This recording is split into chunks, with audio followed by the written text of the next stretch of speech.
Bonjour à toutes, bonjour à tous. Nous sommes avec Monseigneur Joseph de Mesnoblat, évêque de Langres. Monseigneur, bonjour. Bonjour à tous.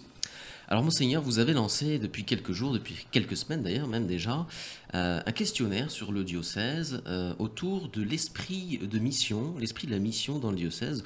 Vous interpellez les chrétiens, peut-être aussi le clergé, les diacres, les religieux, mais aussi les chrétiens paroissiens, sur la question de la mission. Est-ce que les chrétiens ont envie finalement de parler de la bonne nouvelle de Jésus-Christ à leurs voisins, dans leur famille, à leurs proches? Ma première question serait de savoir un petit peu pourquoi vous avez lancé ce questionnaire, et puis deuxième question, qu'est-ce que vous voulez en faire? Vous avez posé des questions, vous allez avoir des réponses, qu'est-ce que vous allez en faire? Alors en fait, c'est en réfléchissant avec l'équipe de coordination diocésaine, qui est un peu ma garde rapprochée, si je puis dire, des gens qui, à l'instar des équipes de coordination dans les paroisses, m'aident pour que le bon développement de la pastorale du diocèse. Donc c'est avec cette équipe que nous avons réfléchi à un défi que nous pourrions lancer aux diocésains de Haute-Marne. Parce que nous avons l'impression parfois qu'il y a comme un assoupissement. Il y a bien sûr dans certaines paroisses un dynamisme, mais il y a aussi donc une certaine tendance à rester sur ses acquis. Et participant il y a quelques mois à un colloque autour des cellules paroissiales d'évangélisation, m'est venue à l'idée, cette proposition de relancer une dynamique missionnaire pour l'ensemble du diocèse. C'est-à-dire, j'ai posé un défi, je l'ai posé particulièrement le soir du mardi saint, où nous avons béni les huiles pour la messe chrismale. J'ai posé, avons-nous envie véritablement que notre voisin, parce qu'il n'y a pas besoin d'aller très très loin, que notre voisin connaisse le Christ, devienne lui-même pleinement chrétien, redécouvre le Christ. C'est d'autant plus important que un bon nombre de nos concitoyens sont étonnés par l'affirmation de plus en plus grande des musulmans de leur foi, et ils le font non seulement par des actes parfois un peu troublants, mais notamment dans leur vie de tous les jours. Et donc, ça nous renvoie à la question à nous, chrétiens, eh bien, est-ce que nous sommes aussi prêts à annoncer notre foi et à dire ouvertement que nous sommes vivants grâce au Christ, et que c'est effectivement une joyeuse nouvelle que nous avons reçue. Donc ce défi a été lancé, et pour faciliter déjà une introduction dans une dynamique, nous avons posé quelques questions aux membres des équipes de coordination paroissiale, aux membres des communautés religieuses, aux membres des mouvements aussi. Voilà. Qu'en est-il finalement, d'abord, de cette compréhension de la bonne nouvelle de l'Évangile, et qu'en est-il de notre mise en œuvre finalement du précepte du Christ qui nous dit « Allez, de toutes les nations, faites des disciples ». Oui, parce que dans ce questionnaire, finalement, déjà, vous reposez la question de la bonne nouvelle. Alors, c'est un mot qu'on utilise très souvent. On finit peut-être par l'user à force de dire bonne nouvelle. Bon, je ne sais pas si on entend vraiment ce que ça veut dire. Mais du coup, vous interpellez un peu les chrétiens sur, finalement, c'est quoi la bonne nouvelle de l'Évangile pour vous? Et j'aurais tendance à vous poser la question à vous. La bonne nouvelle de l'Évangile, dans notre société d'aujourd'hui, si vous aviez, vous, en tant qu'évêque, en tant qu'évêque ou en tant que chrétien même, à la formuler auprès de quelqu'un qui n'est pas spécialement habitué de l'Église, qui n'est pas proche de l'Église, et qui va entendre ce mot comme de bonne nouvelle, peut-être comme un mot, j'ai une bonne nouvelle à vous annoncer. Comment vous le faites? Alors, d'abord, effectivement, il y a la question de la bonne nouvelle, et dans le questionnaire, nous partons de deux exemples tout simples de bonnes nouvelles. Bonne nouvelle, quelqu'un qui avait perdu son porte-monnaie sur la caisse du supermarché, et qui le dit à tout le monde, parce que c'est pas, hein, vous savez, quand on a une grave inquiétude tout d'un coup et qu'on bénéficie d'un soulagement, on le dit. Ou alors bonne nouvelle d'une naissance, quand il y a une naissance qui s'annonce, c'est toujours une bonne nouvelle, et même ou quand nous recevons un faire-part de mariage, c'est toujours une bonne nouvelle. Donc les bonnes nouvelles de notre vie ordinaire sont des bonnes nouvelles où soit nous échappons à un danger, soit nous contribuons à la vie, ou nous voyons la vie se développer. Or, qu'est-ce que c'est que la bonne nouvelle de l'Évangile? C'est justement le don de la vie qui nous est fait, et un danger qui nous est évité. Or, quand nous regardons aujourd'hui, on peut dire que la société française est une société qui est un peu déprimée et qui ne sait pas trop où elle va et qui cherche un peu l'élan de l'existence. Or, nous ne pouvons pas nous sortir uniquement par des moyens économiques ou par des actions politiques. Nous nous apercevons qu'il faut s'en sortir par le haut, c'est-à-dire prendre de la hauteur. Or, Saint Paul nous dit de rechercher les choses d'en haut, et prendre de la hauteur, c'est nous remettre dans un plan plus vaste qui est le plan de Dieu. Et la bonne nouvelle que nous avons annoncée, c'est que Dieu vient concrètement jusqu'à nous et vient nous arracher à la limite de la condition de l'être humain, et notamment à sa finitude. Parce que pourquoi vivre si c'est pour mourir ? Or, justement, l'heureuse nouvelle que nous avons, c'est qu'il y a un chemin de vie qui n'est pas un chemin de mort. Voilà. Même si il peut éventuellement passer concrètement par un abandon de soi, puisque ce chemin de vie, c'est le Christ qui nous l'ouvre dans sa passion et sa résurrection, c'est le chemin du don de soi total. Donc l'heureuse nouvelle que nous avons, c'est nous ne sommes pas condamnés à errer ici et à supporter simplement l'existence, pris dans une sorte de fatalité de la vie, mais au contraire, nous entrons dans un vrai dynamisme de vie par le don, c'est-à-dire par l'amour concret, l'amour que nous recevons de Dieu. Alors, Monseigneur, moi j'ai entendu des chrétiens qui disent bon, ben, c'est bien annoncer la bonne nouvelle, mais on ne va pas le faire comme ça. En tout cas, des chrétiens qui ne se sentent pas prêts forcément d'aller deux par deux, toquer aux portes, de sonner aux portes des gens et peut-être de leur témoigner ce qu'ils ont pu vivre avec l'Évangile. Comment les chrétiens peuvent-ils faire? Est-ce que certains peuvent faire cela? J'allais dire vraiment le faire tous azimuts. Est-ce qu'il y a plusieurs manières de faire? Comment vous souhaitez un peu que les chrétiens du diocèse réagissent? Alors vous évoquez effectivement des gens qui partent deux par deux. Il est vrai que dans l'Évangile, selon saint Luc, Jésus envoie ses disciples deux par deux pour préparer la route devant lui. Et que nous connaissons en particulier une association comme les Témoins de Jéhovah qui ont pratiqué, ou qui continuent d'ailleurs à pratiquer cette méthode-là, qui font systématiquement du porte-à-porte et puis qui essayent de parler de la Bible. On sait aussi que c'est une pratique qui souvent agace parce qu'elle est perçue comme un démarchage publicitaire et qu'elle vient déranger. Mais j'ai connu aussi, il y a quelques années, une association catholique qui s'appelle la Légion de Marie, qui organisait ce même type de démarche en allant dans un immeuble et puis en faisant toutes les sonnettes de l'immeuble. Et les membres de cette association disaient, finalement, sur 10, il y en a toujours bien un qui nous reçoit vraiment et qui est heureux d'avoir de la visite, une présence, une compagnie, voilà. Puisque ce que nous constatons tout de même, c'est qu'il y a une grande solitude de la part d'un certain nombre de personnes et qu'une visite vient rompre cette solitude. Et justement, à travers la visite, ce que nous voulons signifier, c'est la proximité de Dieu. Et donc, nous témoignons de la sollicitude, de la tendresse de Dieu pour chacun. Alors, si nous ne sentons pas l'audace de faire ainsi du porte-à-porte, nous avons encore d'autres moyens. Et le premier moyen, d'ailleurs, qui est celui déjà d'approfondir notre propre foi pour pouvoir avoir l'audace. Et se développe aujourd'hui, à travers différentes initiatives, la constitution de petits groupes de fidèles qui se retrouvent régulièrement et même toutes les semaines pour ensemble rendre grâce à Dieu, écouter sa parole, se former et prier, et ainsi recevoir l'audace d'aller par le geste, par la parole ou par la prière, rendre compte de l'Évangile.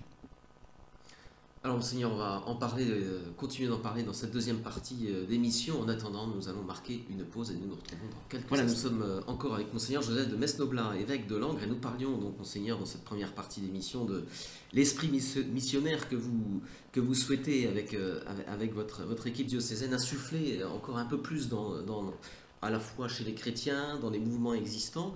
Et on évoquait, enfin, vous évoquiez dans la fin de la première partie d'émission des groupes, des petits groupes locaux qui pourraient se mettre en place. Et d'ailleurs, certains existent déjà, je crois, dans le nord du diocèse. Alors on appelle ça les cellules paroissiales d'évangélisation, c'est cela? Alors effectivement, le principe des cellules paroissiales d'évangélisation repose sur la constitution de petits groupes. Je pense que nous appellerons ces petits groupes plutôt des équipes missionnaires, mais enfin c'est exactement du même ordre. Et ce sont des petits groupes de chrétiens du même quartier ou du même village qui se retrouvent donc régulièrement. Alors le rythme est un rythme hebdomadaire. Alors, certains disaient mais se retrouver toutes les semaines, c'est quand même beaucoup. Comment Alors que, par exemple, souvent dans les mouvements qui existent, des mouvements de spiritualité ou d'action catholique, le rythme est un rythme mensuel. Un rythme hebdomadaire, nous nous rendons compte qu'il y a dans ce rythme une facilité finalement de continuité. Parce que les événements sont en mémoire plus rapides et du coup, nous pouvons avoir un suivi d'une semaine à l'autre. Ensuite, nous sommes habitués tout de même aussi à avoir des rencontres hebdomadaires pour beaucoup d'autres activités. Je veux dire que la personne qui participe à une chorale, habituellement, c'est une répétition de chorale toutes les semaines. Une personne qui participe à un club de gymnastique, c'est un entraînement toutes les semaines, voire même parfois plus. Donc, nous savons la pertinence de ce rythme hebdomadaire qui facilite aussi petit à petit la connaissance entre les membres de l'équipe et qui va faciliter, du coup, l'échange dans la confiance et le partage dans la confiance. Le rôle de cette équipe, c'est donc une rencontre qui dure à peu près 1h30 et qui se déroule en 3 temps. Premier temps, un temps d'action de grâce, de louange, de remerciement, pour employer un terme plus courant, envers Dieu. Nous sommes tellement habitués à d'abord demander. Dès que nous avons un petit pépin, « Ah, Seigneur, il faut faire quelque chose ». Et nous connaissons aussi des personnes qui disent « J'ai demandé, puis j'ai rien eu ». Parce que nous ne savons pas d'abord voir ce que Dieu nous accorde. Il y a un petit détail que nous avons oublié, c'est que la messe s'appelle l'Eucharistie. Or, l'Eucharistie, le mot Eucharistie, signifie « merci ». C'est-à-dire que lorsque le dimanche nous allons à la messe, nous disons d'abord fondamentalement merci à Dieu. Et voilà pourquoi dans ces équipes, dans ces cellules, dans ces groupes, il est bon qu'il y ait un moment important où l'on puisse reconnaître que Dieu est grand, que Dieu est celui qui nous donne la vie et qu'il nous la donne à l'abondance. Et reconnaître aussi déjà ce qu'il entreprend dans notre existence. C'est la fameuse bonne nouvelle. Voilà, c'est ça, c'est une bonne nouvelle. Et donc, remercier pour cette bonne nouvelle, parce que rien n'est acquis finalement. Nous sommes dans un monde qui volontiers fonctionne sur le j'ai droit à. Or, beaucoup de choses sont de l'ordre du cadeau, et ce que Dieu nous donne est un cadeau. Le deuxième temps, c'est un temps plus d'approfondissement de la parole de Dieu, parce que nous savons que Dieu nous parle notamment à travers les textes bibliques, et en particulier à travers l'Évangile. Donc un temps de formation, si on veut, c'est-à-dire que à partir d'un texte biblique, il y a un enseignement. Alors, volontiers, parce que dans la structure de l'Église catholique, c'est la paroisse qui est la cellule de base, j'allais dire, nous confions au curé la charge d'assurer l'enseignement. Et puis, si jamais certains curés ne se sentaient pas capables de pouvoir apporter cet enseignement, le diocèse contribuera à donner des pistes pour que les membres des groupes puissent ainsi bénéficier d'un approfondissement de leur foi. Nous n'oublions pas qu'il y a 20 ans déjà, dans la lettre aux catholiques de France, qu'on appelle parfois le rapport d'Agens, qui s'intitulait « Proposer la foi dans la société actuelle », il était recommandé qu'il y ait un approfondissement de la foi pour pouvoir ensuite en témoigner. Donc ça, c'est le deuxième temps. Et le troisième temps, un temps d'échange, de partage et de prière, avec deux questions fondamentales. Qu'est-ce que Dieu a fait dans ma vie cette semaine? Et qu'est-ce que j'ai fait pour lui cette semaine? Alors c'est intéressant parce que justement, ça renvoie déjà encore au premier temps, qu'est-ce que Dieu a fait dans ma vie, mais aussi ça m'invite à entrer dans un échange, parce que de toute façon, lorsqu'il y a amour, il y a don et réception, mais don mutuel et réception mutuelle. Donc si Dieu me donne, moi aussi je me donne. Et alors des expériences qui existent déjà de ces petits groupes, vous avez eu les retours que ces groupes génèrent, j'allais dire, un esprit missionnaire, c'est-à-dire que ces groupes qui finalement se retrouvent entre eux une fois par semaine, sont après entrent dans une dynamique peut-être d'aller plus témoigner, d'aller plus parler de cette bonne nouvelle? Alors il y a un double mouvement. Bon, d'abord, les membres de ces groupes sont invités à noter sur une petite feuille les noms de personnes de leur entourage qu'ils voient régulièrement et qu'ils souhaiteraient porteurs de l'Évangile ou connaissant l'Évangile. Donc c'est une prière qui est concrète et qui n'a pas besoin effectivement d'aller à l'autre bout du monde pour porter fruit, mais avec éventuellement une prière à l'Esprit Saint, en ayant l'audace un jour de dire à cette personne, tiens, je prie pour vous, ou tiens, j'ai pensé à vous, ou d'exprimer, parce que nous le faisons parfois dans nos relations ordinaires. Je veux dire que quand je vois mon voisin, je lui dis bonjour tout de même, et qu'à un moment, j'ose lui dire, vous savez, tiens, Dieu vous aime. Voilà. Et puis, la deuxième possibilité aussi, c'est que lorsque quelqu'un demande un service à la paroisse, par exemple, pour un baptême, pour l'inscription d'un enfant au catéchisme, il soit invité à participer à quelques rencontres du groupe local, de la cellule locale, de manière à découvrir de près les chrétiens qui vivent. Parce que nous constatons qu'un certain nombre de gens qui se réclament de l'Église catholique parce qu'ils ont été baptisés ou qu'ils sont intéressés par le message de l'Évangile, ignorent réellement des voisins qui puissent les aider à approfondir et eux-mêmes et à exprimer leur foi. Il m'est arrivé à plusieurs reprises, par exemple, de visitant une entreprise, de dire à quelqu'un, mais vous savez, un tel dans l'entreprise, il est chrétien. Ah bon? Ah ben tiens, ça change tout. Mais je comprends alors pourquoi il réagit comme ceci ou comme cela. Et du coup, une complicité qui se met en œuvre et un soutien, puisque un chrétien isolé est un chrétien en danger. Et donc, dès qu'on connaît des gens de son secteur, de son quartier, de son village, eh bien, c'est tout de suite plus fort. Et ça permet de continuer à aller de l'avant. Alors, Monseigneur, quelles vont être les suites de ce questionnaire? Parce que ce questionnaire, il circule. En gros, vous avez fixé fin juin pour pouvoir envoyer des réponses à l'équipe diocésaine. Quelles vont être les suites un peu de cette démarche? Alors, les suites, il y a d'abord une première suite, avant même que le résultat du questionnaire ne soit mis en place, c'est un dialogue avec les prêtres, puisque nous avons le 31 mai prochain la session du Conseil presbytéral. Durant cette session, nous allons évoquer la question de la mission. Cette question avait été abordée d'ailleurs avec les prêtres qui ont participé au pèlerinage de la miséricorde à Ars, que nous avons entrepris au début du mois de mai.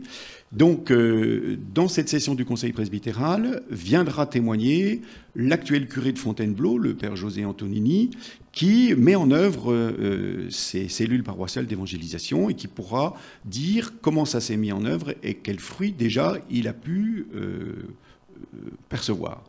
Deuxièmement, nous avons à la rentrée scolaire prochaine, c'est-à-dire en octobre, le 8 octobre, une journée de rentrée des membres des équipes de coordination paroissiale. Et donc là, nous allons présenter à ces équipes de coordination paroissiale le mouvement, la manière de s'y prendre pour que non seulement les équipes d'elles-mêmes, mais les fidèles qui sont dans les paroisses puissent s'intéresser, comprendre et se lancer dans de tels groupes Alors évidemment, on ne va pas demander que tous les paroissiens deviennent tous membres d'une équipe de réflexion ou une équipe missionnaire, bien sûr, mais quand il y a quelques équipes, eh bien, cela supporte finalement toute la vie de la paroisse.